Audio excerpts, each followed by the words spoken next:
Vamos celebrar o Dia Mundial da Língua Portuguesa, no dia 5 de maio. Valorizando a nossa rica e bela língua, que une milhões de pessoas, ao redor do mundo.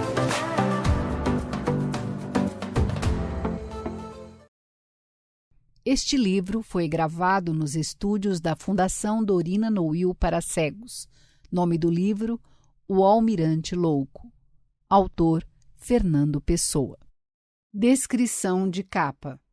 Capa dividida em duas partes na horizontal. Na parte inferior, ocupando do centro até o rodapé, a ilustração no estilo aquarela de Fernando Pessoa em uma pequena embarcação, representado de frente e levemente, na diagonal, sob fundo em tons de azul escuro. Ele tem pele clara e usa capacete, óculos, calça, terno e gravata borboleta em tons de verde escuro. Segura um timão, volante grande, escuro e redondo de navio, com as duas mãos, e olha para frente. Atrás, a pequena embarcação em tons de bege e verde, com uma chaminé vermelha, soltando fumaça em tons de branco e bege. Na parte superior, fundo azul. À direita, O Almirante Louco, em letras médias e amarelas. Abaixo, Fernando Pessoa. Organização: Carlos Felipe Moisés. Ilustrações: Odilon Moraes. Em letras menores, amarelas e em 3 níveis. No topo, à esquerda, logo da editora Comboio da Corda, com o desenho simples da silhueta de uma pessoa segurando uma linha fina e branca que atravessa até o outro lado da capa. Leitura de contracapa. Comboio de corda. Poesia. E assim nas calhas de roda, gira a entreter a razão esse comboio de corda, que se chama o coração. Fernando Pessoa. O Almirante Louco. Um solitário apaixonado, um pastor filósofo, um engenheiro naval, um médico tranquilo, diferentes personalidades experimentando o mundo, cada qual a seu modo. Temperamentos que nascem da imaginação de um único homem, Fernando Pessoa, poeta de muitas faces. Fingidor sincero, seus poemas nos mostram como é difícil dizer com precisão onde termina a realidade, onde começa o sonho. Fernando Pessoa, 1888-1935, é um dos poetas mais representativos do século XX e um dos maiores gênios da língua portuguesa. Teve uma vida discreta, atuou no jornalismo, na publicidade, no comércio e principalmente como escritor, multiplicando-se em várias outras personalidades e estilos, conhecidas como heterônimos, um caso realmente único na literatura mundial. Carlos Felipe Moisés é poeta, crítico literário e autor de vários livros sobre Fernando Pessoa. Odilon Moraes nasceu em 1966 na cidade de São Paulo. Ilustrou mais de 80 livros publicados no Brasil e no exterior, tendo sido premiado diversas vezes. Sumário. Um Almirante Louco e muito mais. Pasta 1. Fernando Pessoa, o fingidor apaixonado. Pasta 2. Alberto Caeiro, poeta da natureza. Pasta 3. Álvaro de Campos, o Almirante Louco. Pasta 4. Ricardo Reis, um poeta calmo e ignorado. Pasta 5. Navegar é preciso, pasta 6. Outros livros de Fernando Pessoa, pasta 7. Pasta 1. Faixa 1. Um Almirante Louco e muito mais. Era uma vez um almirante louco, depois um pastor simples e ingênuo, depois um sujeito solitário que ficava sempre olhando os outros à distância e também um homem que queria muito ser calmo e ignorado. E todos escreviam poesia. Quer dizer, era uma vez um poeta e outro mais. Era uma vez muitos poetas que afinal eram um só, Fernando Pessoa. É que poesia para ele era principalmente uma questão de fingir, ou antes, imaginar, que é o que fingir, na verdade, quer dizer. Ele até definiu: o poeta é um fingidor, e passou a vida imaginando ou fingindo ser muita gente, muitos poetas diferentes. Alguns ganharam até outros nomes: Alberto Caeiro, Álvaro de Campos, Ricardo Reis. Mas Fernando Pessoa, além de escrever poemas em seu próprio nome, nunca deixou de ser ele mesmo em cada poeta que imaginava. Como um só poeta foi capaz de ser tantos poetas? Simples. Onde termina a realidade? Onde começa o sonho? Fernando Pessoa sempre soube que não dá para ter certeza, não dá para separar as coisas que são de fato reais das coisas que a gente só imagina. Se você imaginar para valer, isso já passou a existir. Não que um dia isso possa vir a existir ou se transformar em realidade. Não, não é preciso esperar. É só imaginar, mas imaginar para valer. E já é real, na hora. E vice-versa. Se a coisa já existe e você começa a imaginar, a fantasiar em cima dela, pronto, deixou de existir. Deixou de existir? Não, não é bem assim. Se você começou a imaginar e a fantasiar, a realidade se desloca. Repare então que não é só inventar outros nomes para esconder ou disfarçar o nome verdadeiro. Isso muita gente faz e se chama pseudônimo, que quer dizer nome falso. O que o poeta Fernando Pessoa fez não foi só usar nomes falsos, mas inventar outras personalidades, com tudo a que elas têm direito: data de nascimento, profissão, características físicas, temperamento, sensibilidade, modo de ser, história de vida, etc. Isso pede, é claro, um nome diferente para cada personalidade. Pede também, acima de tudo, no caso do nosso poeta, um estilo, um modo de escrever poesia também diferente. É o que Pessoa fez: o almirante louco, o pastor ingênuo, o sujeito solitário, o indivíduo calmo e ignorado. Cada qual tem o seu estilo próprio de escrever poesia, um estilo que reflete as características individuais de cada um. Então, ele os chamou de heterônimos, vários poetas, todos diferentes entre si e diferentes do seu criador. O que Fernando Pessoa queria mesmo era jamais deixar de ser livre, livre para ser o que bem entendesse, não importa se de verdade ou na base da imaginação. Por isso, ele passou a vida inventando um poeta atrás do outro. Ele achou que ser muitos era mais divertido que ser um só. Este livro contém uma pequena amostra dos principais poetas inventados ou vividos por Fernando Pessoa. Só poemas curtos ou trechos dos mais longos, mas existe muito mais. Se você gostou, dê uma olhada no final, onde há informações sobre a vida do poeta e uma lista com alguns dos seus livros, que sou capaz de apostar você vai ter vontade de ler inteirinhos. Carlos Felipe Moisés. Pasta 2. Faixa 1. Fernando Pessoa, o fingidor apaixonado.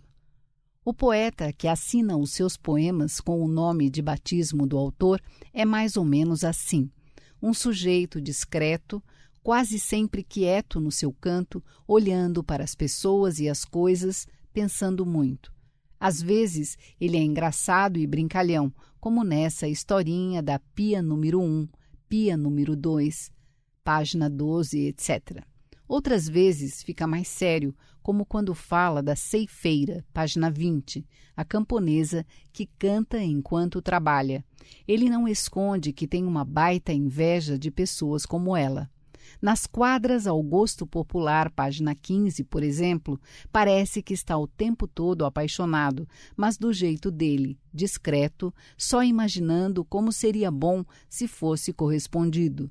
Na verdade, ele sabe que a sua principal característica é ser um fingidor, isto é, um cara muito imaginativo, que está sempre pensando em ser diferente do que é e, por isso, fica meio sozinho, meio triste.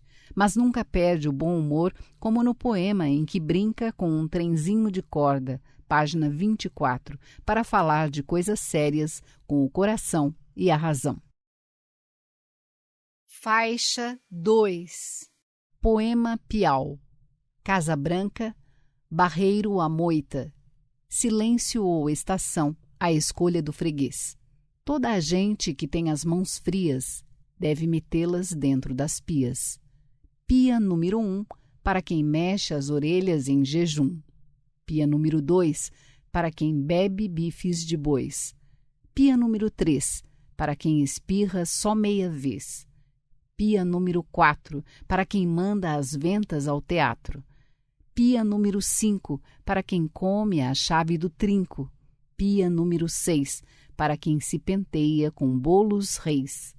Pia número 7, para quem canta até que o telhado se derrete. Pia número 8, para quem parte nozes quando afoito. Pia número 9, para quem se parece com uma couve. Pia número 10, para quem cola selos nas unhas dos pés. E como as mãos já não estão frias, tampa nas pias. Nota de rodapé. Ventas, narinas. Bolo rei, receita tradicional portuguesa que costuma ser preparada para a festa de 6 de janeiro, quando os cristãos celebram a adoração do menino Jesus pelos reis magos. É o dia de reis. Fim da nota de rodapé. Levava eu um jarrinho para ir buscar vinho. Levava eu um tostão para comprar pão. E levava uma fita para ir bonita. Correu atrás de mim um rapaz. Foi o jarro para o chão, perdi o tostão, rasgou-se-me a fita. Vejam que desdita. Se eu não levasse um jarrinho, nem fosse buscar vinho, nem trouxesse uma fita para ir bonita, nem corresse atrás de mim um rapaz para ver o que eu fazia, nada disto acontecia. Nota de rodapé. Desdita, falta de sorte, infelicidade. Fim da nota de rodapé. Faixa 3. Quadras ao gosto popular. As gaivotas, tantas, voam no rio pro mar. Também sem querer encantas, nem é preciso voar. Tenho um livrinho onde escrevo quando me esqueço de ti. É um livro de capa negra, onde ainda nada escrevi. Nuvem alta, por que é que tão alta vais? Se tens o amor que me falta, desce um pouco, desce mais. Ai, os pratos de arroz doce com as linhas de canela. Ai, a mão branca que os trouxe. Ai, essa mão será dela. Nota de rodapé. Ainda. Fim da nota de rodapé. Compreender um ao outro é um jogo complicado, pois quem engana não sabe se não estava enganado. Dá-me um sorriso a brincar, dá-me uma palavra a rir. Eu me tenho por feliz só de te ver e te ouvir. Baila o trigo quando há vento, baila porque o vento toca. Também baila o pensamento quando o coração provoca. Riste de mim? Não me importo. Rir não faz mal a ninguém. Teu rir é tão engraçado que quando faz mal, faz bem. Se eu te pudesse dizer o que nunca te direi, tu terias que entender aquilo que nem eu sei. Andorinha que vais alta, por que não me vens trazer qualquer coisa que me falta e que te não sei dizer? Saudades, só portugueses conseguem senti-las bem, porque tem essa palavra para dizer que as têm. Linda noite a desta lua, lindo luar, o que está a fazer sombra na rua, por onde ela não virá. Faixa 4. Pierrot bêbado. Nas ruas da feira deserta, só a lua cheia branqueia e clareia as ruas da feira na noite entreaberta. Só a lua alva branqueia e clareia a paisagem calva de abandono e alva, alegria alheia. Bêbada branqueia como pela areia nas ruas da feira deserta, na noite já cheia de sombra entreaberta. A lua branqueia nas ruas da feira, deserta e incerta. Nota de rodapé. Alegria alheia. O poeta fica triste ao observar a alegria dos outros. O Pierrot, que embora sendo um pouquinho triste, também se diverte e diverte as pessoas. A agitação da feira, onde as pessoas falam muito e se distraem, ou até a feira vazia, que lembra ao poeta o que aconteceu por lá. Acha que para ele um sujeito solitário é sempre diferente. O que era alegria dos outros virou uma paisagem calva, quer dizer, sem cabelo, sem enfeite e de abandono, porque se sente abandonado. Fim da nota de rodapé. Ela canta, pobre ceifeira, julgando-se feliz talvez. Canta e ceifa, e a sua voz, cheia de alegre e anônima viuvez. Ondula como um canto de ave no ar limpo como um limiar, e há curvas no enredo suave do som que ela tem a cantar. Ouvi-la alegra e entristece, na sua voz ao campo e à lida, e canta como se tivesse mais razões para cantar que a vida.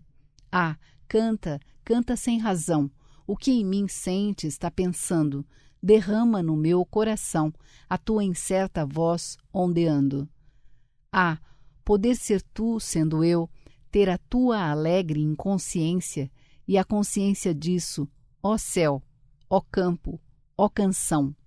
A ciência pesa tanto e a vida é tão breve, entrai por mim dentro, tornai, minha alma a vossa sombra leve, depois, levando-me, passai. Nota de rodapé. Ceifeira, a camponesa que corta, ceifa o trigo. Limiar, limite, fronteira, divisão. Lida, trabalho. Está. O que em mim sente, está pensando. O poeta não consegue separar o sentimento do pensamento. Quando sente alguma coisa, já começa a pensar, e por isso não é capaz de sentir do modo como a camponesa sente, isto é, sem pensar em nada. Ah, poder ser tu sendo eu. Desejo de ser como a camponesa para poder sentir e cantar sem pensar em nada.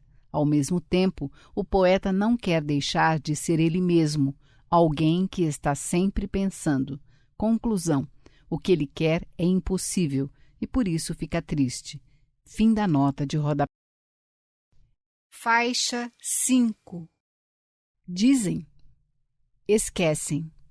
Não dizem, disseram. Fazem, fatal. Não fazem, igual. Por que esperar? Tudo é sonhar. Leve, breve, suave, um canto de ave sobe no ar com que principia o dia. Escuto e passou. Parece que foi só porque escutei que parou. Nota de rodapé. O poeta julga que quando as pessoas falam sobre qualquer assunto, não dão muita importância às palavras e logo se esquecem do que foi dito. Quando silenciam, é como se falassem, não estamos a fim de dizer nada. Quando, em vez de dizer, as pessoas fazem algo ou cruzam os braços, não faz diferença. Conclui, então. Melhor que esperar o que as pessoas dirão ou farão é simplesmente sonhar com o que elas diriam ou fariam. Fim da nota de rodapé. Faixa 6. Autopsicografia. O poeta é um fingidor. Finge tão completamente que chega a fingir que é dor, a dor que deveras sente. E os que leem o que escreve, na dor lida sentem bem, não as duas que ele teve, mas só a que eles não têm. E assim, nas calhas de roda, gira a entreter a razão, esse comboio de corda que se chama o coração. Quando as crianças brincam e eu as ouço brincar, qualquer coisa em minha alma começa a se alegrar. E toda aquela infância que não tive me vem, numa onda de alegria que não foi de ninguém. Se quem fui é enigma, e quem serei visão, quem sou ao menos sinta isto no coração. Nota de rodapé. Autopsicografia. Segundo as doutrinas do Espiritismo, o médium é aquele indivíduo capaz de ouvir a voz dos espíritos e passar para o papel, psicografar o que eles dizem. O autor usou essa ideia para sugerir que o poema é uma espécie de autopsicografia. Ao escrever, ele se divide. Uma parte é como o médium que põe no papel aquilo que a outra parte dele mesmo, seu espírito, vai ditando. Um jeito simples de entender isso é imaginar o espírito como o lado comandado pelo coração, enquanto a razão guia o lado que escreve, mesmo sem saber ao certo o que é que o coração vai inventando.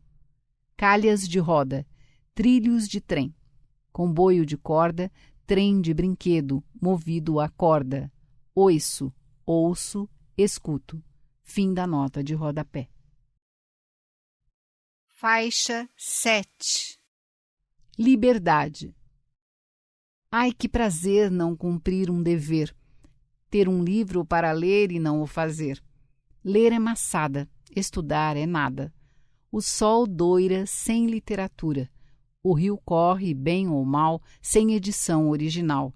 E a brisa essa, de tão naturalmente matinal, como tem tempo, não tem pressa.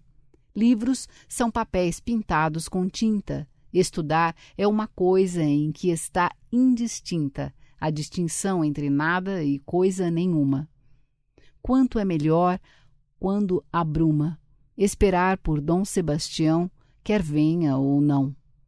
Grande é a poesia, a bondade e as danças, mas o melhor do mundo são as crianças, flores, música, o luar e o sol, que peca só quando, em vez de criar, seca. O mais do que isto é Jesus Cristo, que não sabia nada de finanças, nem consta que tivesse biblioteca. Nota de rodapé. Doira, Doura. Dom Sebastião, rei de Portugal, morreu no norte da África em 1578, na Batalha de Alcácer Quibir. Logo em seguida, espalhou-se a lenda segundo a qual ele não teria morrido e voltaria para libertar o país do domínio espanhol, que começou em 1580 e se estendeu até 1640. Depois disso, e até hoje, muita gente continua à espera de Dom Sebastião, quer venha ou não, como diz o poeta. Fim da nota de rodapé. Pasta 3. Faixa 1. Alberto Caeiro, poeta da natureza. Alberto Caeiro é um camponês que só estudou até a 4ª série e depois achou que poderia ser feliz vivendo sozinho, longe das cidades e em paz com a natureza. Por quê? Porque ele acha que as pessoas se preocupam demais, ficam inventando muitas explicações e interpretações e por isso perdem a capacidade de sentir a simplicidade das coisas. É essa simplicidade que ele quer aprender com a natureza ou reaprender, porque quando era criança ele sabia isso muito bem. Ele pretende ser simples como os riachos que correm, as flores que enfeitam os campos, o sol que aquece ou a chuva que às vezes cai e assim por diante. A profissão que ele escolheu está de acordo com isso. Ele é um pastor, um guardador de rebanhos e gosta de escrever os seus poemas, nos quais expõe esse pensamento. No fim das contas, Caeiro é um pastor e também um poeta pensador, meio filósofo. E a filosofia dele é não pensar, só olhar e sentir, que é para não ter filosofia nenhuma, só essa, a mais simples de todas. Faixa 2. O guardador de rebanhos. Trechos. O Tejo é mais belo que o rio que corre pela minha aldeia. Mas o Tejo não é mais belo que o rio que corre pela minha aldeia, porque o Tejo não é o rio que corre pela minha aldeia. O Tejo tem grandes navios e navega nele ainda, para aqueles que veem em tudo o que lá não está a memória das naus. O Tejo desce de Espanha e o Tejo entra no mar em Portugal. Toda a gente sabe isso. Mas poucos sabem qual é o rio da minha aldeia e para onde ele vai e de onde ele vem. E por isso, porque pertence a menos gente, é mais livre e maior o rio da minha aldeia. Pelo Tejo vai-se para o mundo. Para além do Tejo, há a América e a fortuna daqueles que a encontram. Ninguém nunca pensou no que há para além do rio da minha aldeia. O rio da minha aldeia não faz pensar em nada. Quem está ao pé dele, está só ao pé dele. Nota de rodapé. Tejo, um dos mais importantes rios da Península Ibérica, com mais de 1.000 quilômetros de extensão. Nasce em Albracín, na Espanha, e deságua em Lisboa. Fim da nota de rodapé. Passa uma borboleta por diante de mim, e pela primeira vez no universo eu reparo que as borboletas não têm cor nem movimento, assim como as flores não têm perfume nem cor. A cor é que tem cor nas asas da borboleta. No movimento da borboleta, o movimento é que se move.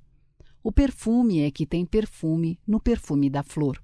A borboleta é apenas borboleta, e a flor é apenas flor.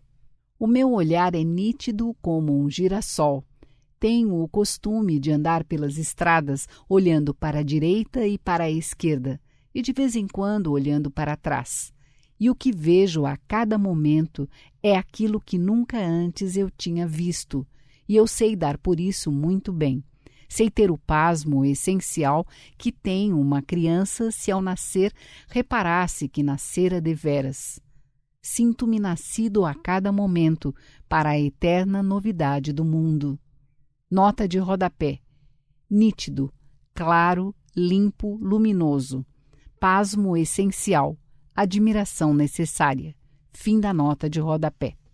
Quem me dera que a minha vida fosse um carro de bois, que vem a chiar manhãzinha cedo pela estrada e que para de onde veio, volta depois, quase à noitinha, pela mesma estrada. Eu não tinha que ter esperanças, tinha só que ter rodas.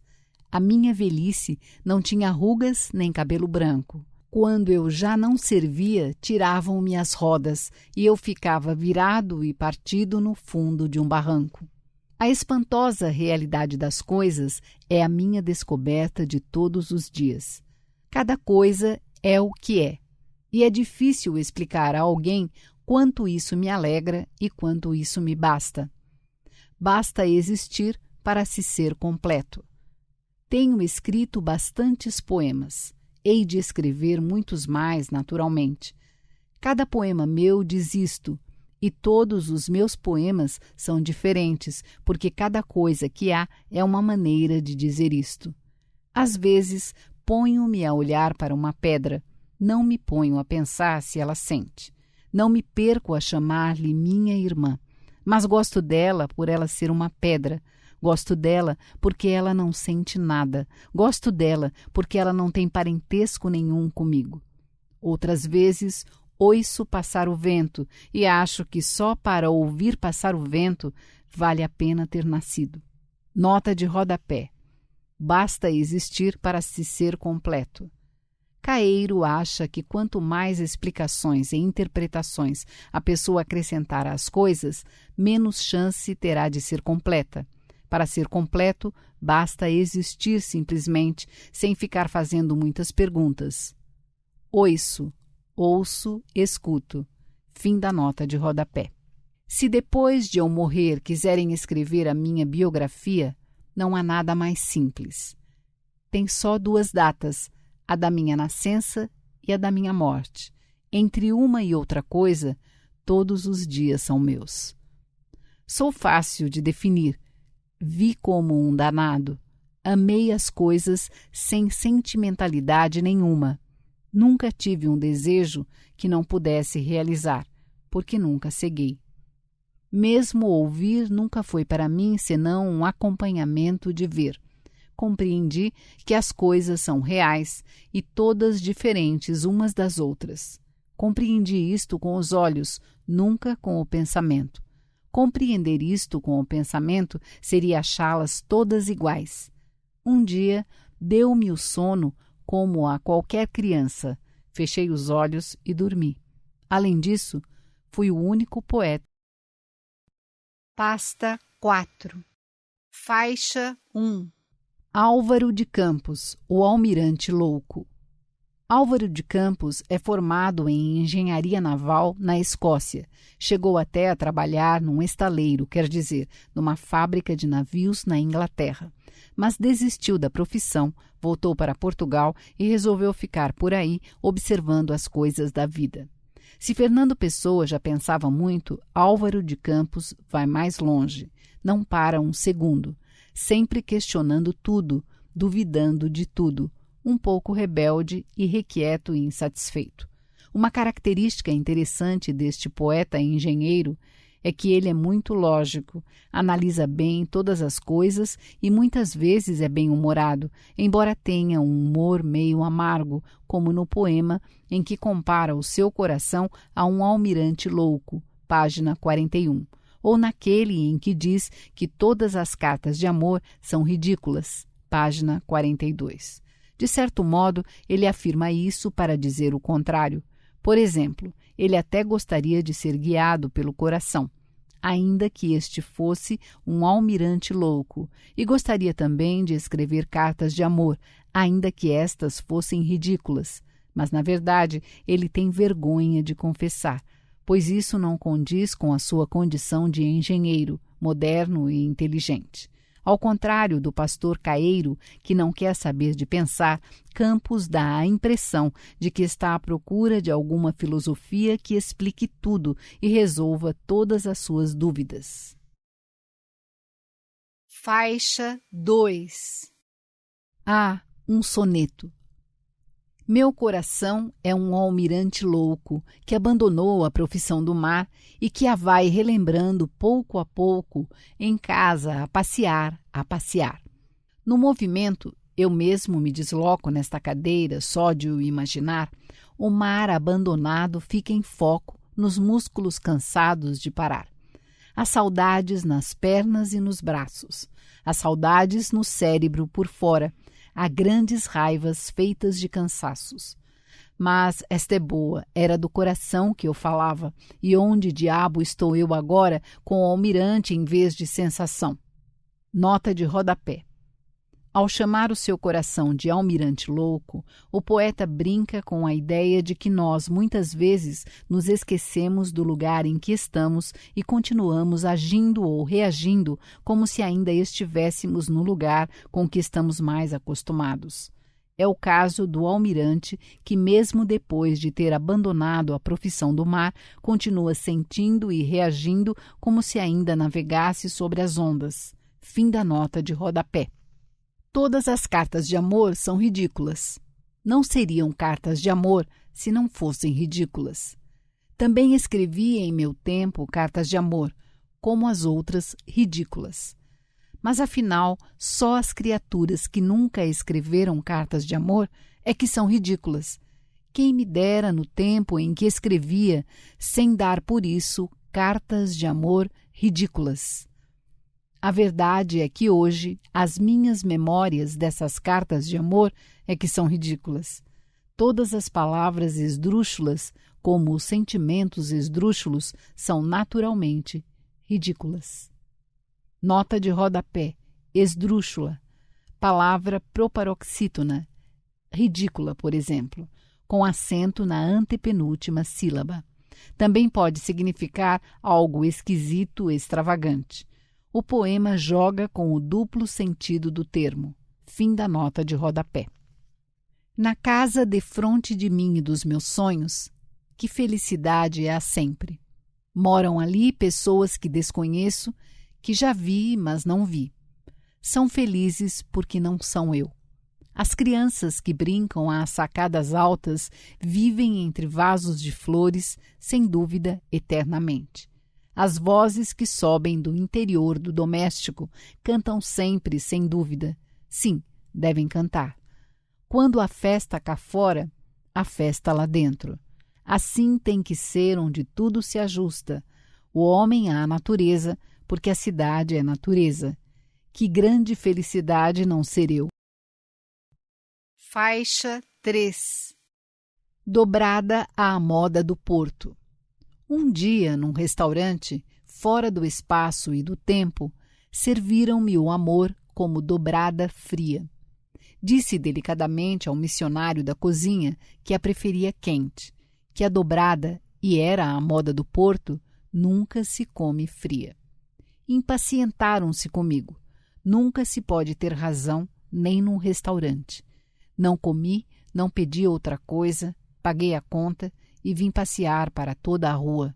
Quem sabe o que isto quer dizer? Eu não sei, e foi comigo. Sei muito bem que na infância de toda a gente houve um jardim, particular ou público ou do vizinho. Sei muito bem que brincarmos era o dono dele e que a tristeza é de hoje. Sei isso muitas vezes, mas se eu pedi amor, por que é que me trouxeram dobrada à moda do Porto fria? Não é prato que se possa comer frio, mas trouxeram-mo frio. Não me queixei, mas estava frio. Nunca se pode comer frio, mas veio frio. Nota de rodapé. Dobrada à moda do Porto. Prato típico do norte de Portugal, feito com vísceras de boi, que deve ser servido bem quente. O poeta utiliza a história desse prato, servido a ele da maneira errada, para mostrar como ficamos decepcionados quando queremos muito alguma coisa. Pode ser um prato com uma dobrada ou outro desejo qualquer como o amor, e não conseguimos, ou conseguimos de uma maneira indesejada. Missionário, enviado, encarregado de atender o freguês descontente. Fim da nota de rodapé. Pasta 5. Faixa 1. Ricardo Reis, um poeta calmo e ignorado. Ricardo Reis nasceu no norte de Portugal, uma região muito conservadora e tradicional, e é formado em medicina, mas nunca exerceu a profissão.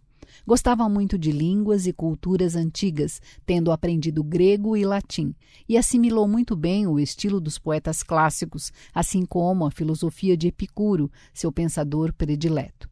Epicuro achava que o que faz as pessoas felizes não é buscar desesperadamente o que se deseja, mas aprender a se contentar com o pouco que se tem. Só assim se pode alcançar a verdadeira felicidade, a paz interior, a tranquilidade e a harmonia com a vida. Por isso ele diz que quer ser calmo e ignorado. Nesse aspecto, a gente repara que Ricardo Reis se assemelha a Alberto Caeiro, embora este seja um pastor ingênuo e aquele um poeta muito culto. Os poemas do médico poeta expõem esse pensamento, que fala da paz interior como sinônimo de felicidade, e são todos muito breves, sintéticos, para indicar, até no uso das palavras, que o homem precisa se contentar com pouco. Faixa 2. Colhamos flores. Molhemos leves as nossas mãos nos rios calmos, para aprendermos calma também. Para ser grande, sê inteiro. Nada teu exagera ou exclui. Sê todo em cada coisa. Põe quanto és no mínimo que fazes.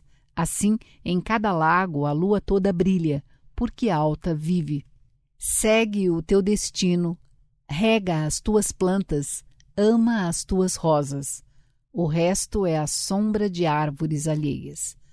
A realidade sempre é mais ou menos do que nós queremos. Só nós somos sempre iguais a nós próprios. Quero ignorado e calmo por ignorado e próprio por calmo encher meus dias de não querer mais deles. Aos que a riqueza toca, o ouro irrita a pele. Aos que a fama bafeja, embacia-se a vida. Aos que a felicidade é sol, virá a noite, mas ao que nada espera, tudo que vem é grato. Nota de rodapé. Bafeja, anima, estimula. Embacia-se a vida fica embaçada, nublada. Espera, espera. Ao que nada espera, àquele que nada espera. Grato, bom, bem-vindo.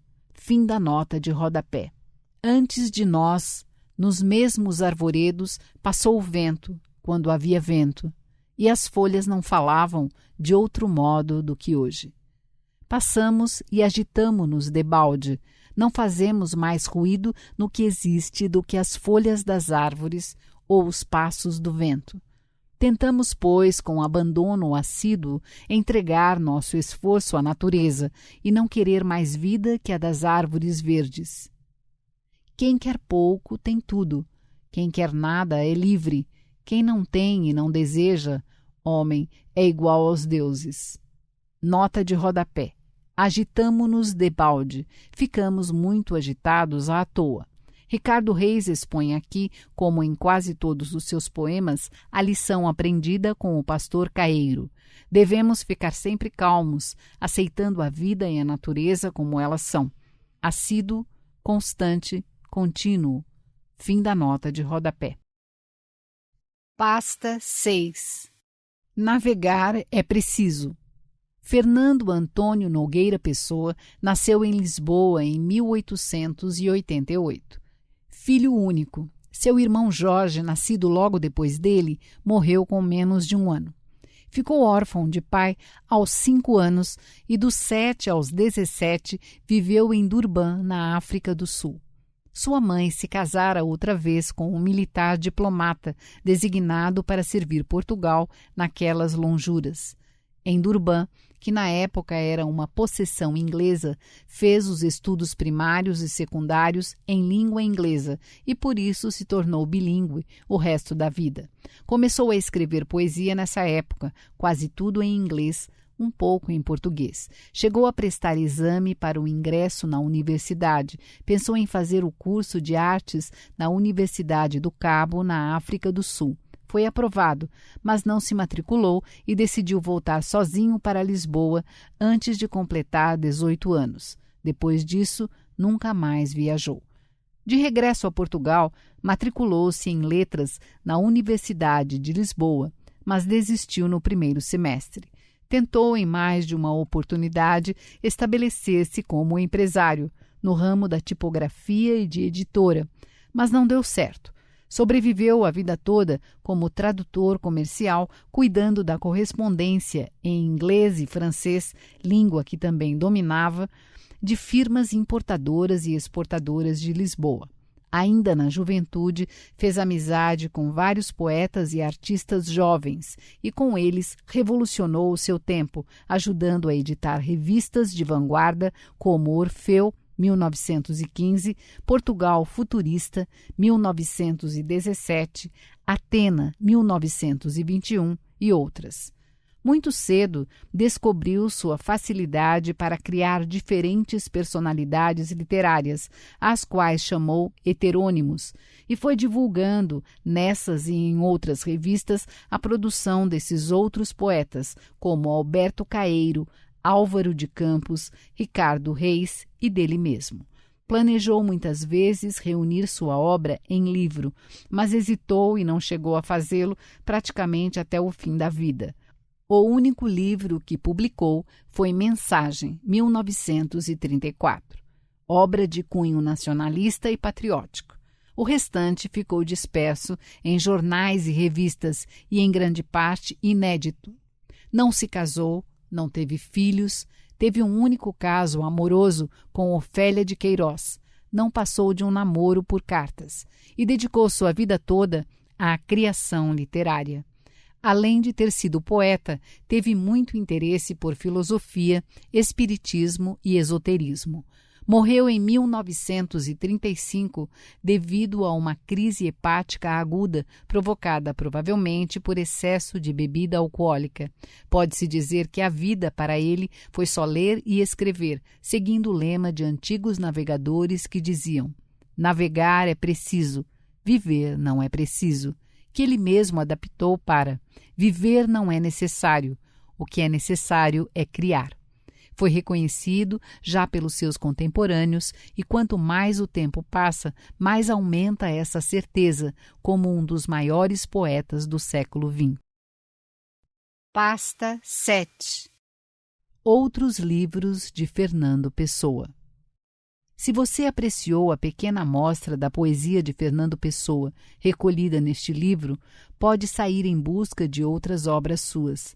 Além dos livros de poemas, você encontrará textos em prosa, cartas e muita coisa mais. A seguir, veja algumas sugestões de leitura. Mensagem. São Paulo, Companhia das Letras, 1998.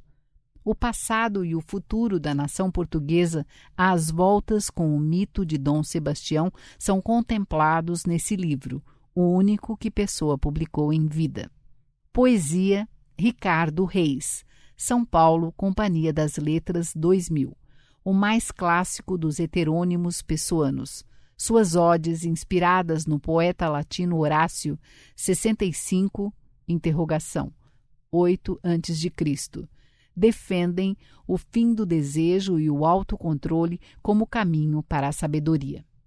Poemas completos de Alberto Caeiro, São Paulo, Ática, 2007, série Bom Livro. Reúne as lições do pastor aparentemente ingênuo. Contém introdução biográfico-crítica, comentários e notas explicativas. Edição organizada por Carlos Felipe Moisés. O Livro do Desassossego, Bernardo Soares. São Paulo, Companhia das Letras, 2006, coleção Companhia de Bolso. Fragmentos em prosa na forma de diário pessoal, autobiografia sem fatos, escrito pelo semi-heterônimo Bernardo Soares, ajudante de guarda-livros em Lisboa. Poesia, Álvaro de Campos, São Paulo, Companhia das Letras, 2002. Muito marcado pelo futurismo italiano, Álvaro de Campos foi o poeta que cantou o fascínio moderno pelas máquinas, edição organizada pela crítica portuguesa Teresa Rita Lopes. Antologias. O Eu Profundo e os Outros Eus, Rio de Janeiro, Nova Fronteira, 2006. Elaborada pelo crítico baiano Afrânio Coutinho, a antologia busca expor a maneira pela qual se estrutura a obra de Pessoa, a partir de seus heterônimos e dos poemas apresentados como dele mesmo. Quando Fui Outro, Rio de Janeiro, Alfaguara, 2006. Coletânea organizada pelo escritor Luiz Rufato, na qual se encontram poemas dos principais heterônimos de Fernando Pessoa, além de cartas e textos em prosa. Conversa com Fernando Pessoa, São Paulo, Ática, 2007. Uma seleção especialmente concebida para o público escolar, em que o poeta e crítico Carlos Felipe Moisés alterna os poemas pessoanos com trechos de uma entrevista imaginária conduzida por uma personagem curiosa, um adolescente que interroga livremente o autor de mensagem para se desincumbir de um trabalho escolar. Cartas e textos críticos. Além de poeta, Fernando Pessoa foi também prosador, tendo deixado uma obra imensa, sobretudo no gênero ensaios, sobre os mais variados assuntos: filosofia, política, arte, sociologia, esoterismo, etc. No Brasil, foram publicados os seguintes volumes: Obras em Prosa, Rio de Janeiro, Nova Aguilar, 1976. Inclui as obras Páginas de uma Doutrina Estética, 1946, Páginas Íntimas e de Autointerpretação, 1966, e Textos Filosóficos, 1968. Organizadas e comentadas pela crítica brasileira Cleonice Berardinelli. Correspondência, São Paulo, Companhia das Letras, 1999. As cartas reunidas neste volume foram escritas por Pessoa entre os 17 e os 34 anos. Elas tratam da infância na África do Sul, da vida em Lisboa, da sua participação na revista Orfeu e da elaboração de sua obra literária, entre outros assuntos. A Língua Portuguesa, São Paulo, Companhia das Letras, 1999. registro das posições defendidas pelo poeta em relação à reforma ortográfica da língua portuguesa de 1911. A Educação do Estoico, São Paulo, Girafa, 2006. Textos assinados pelo que se acredita ser o último heterônimo criado por Fernando Pessoa, o Barão de Teive, um aristocrata que julgava impossível conciliar vida e razão. Escritos autobiográficos, automáticos e de reflexão pessoal. São Paulo, Girafa, 2006. Organizado pelo crítico norte-americano Richard Zenit. Este livro revela, além de considerações sobre a gênese da obra poética, textos sobre outros temas de que Pessoa se ocupava, como a astrologia e o... Pasta 8. Sobre o organizador e ilustrador. Carlos Felipe Moisés nasceu na cidade de São Paulo em 1942. É mestre e doutor em letras clássicas e vernáculas pela Universidade de São Paulo. É poeta, crítico literário, autor de livros infanto-juvenis e tradutor. Publicou, entre outros, A Deusa da Minha Rua, 1997, novela. Lição de Casa, 1998, poesia. O Desconcerto do Mundo, 2001, ensaios. Alta Traição, 2005, poesia traduzida. É autor de vários livros sobre Fernando Pessoa, entre os quais se destaca O Poema e as Máscaras, primeira edição, Coimbra, Almedina, 1981, segunda edição, Florianópolis, Letras Contemporâneas, 1999. Odilon Moraes nasceu em São Paulo em 1966. Começou a ilustrar livros ainda estudante da Faculdade de Arquitetura e Urbanismo da USP, onde se formou em 1992. Em 1993, recebeu o Prêmio Jabuti e, em 1995, o Adolfo Eisen, da União Brasileira dos Escritores, ambos de melhor ilustração de livros para crianças. Ilustrou mais de 80 livros de autores diversos. Escreveu e ilustrou A Princesinha Medrosa e Pedro e Lua, eleitos o melhor livro do ano para crianças em 2002 e 2004, respectivamente, pela Fundação Nacional do Livro Infantil e Juvenil. Fim do livro O Almirante Louco. Este livro foi gravado e masterizado nos estúdios da Fundação Dorina Noil para cegos, sem fins lucrativos, para uso exclusivo de deficientes visuais, sendo proibida venda, reprodução e comercialização.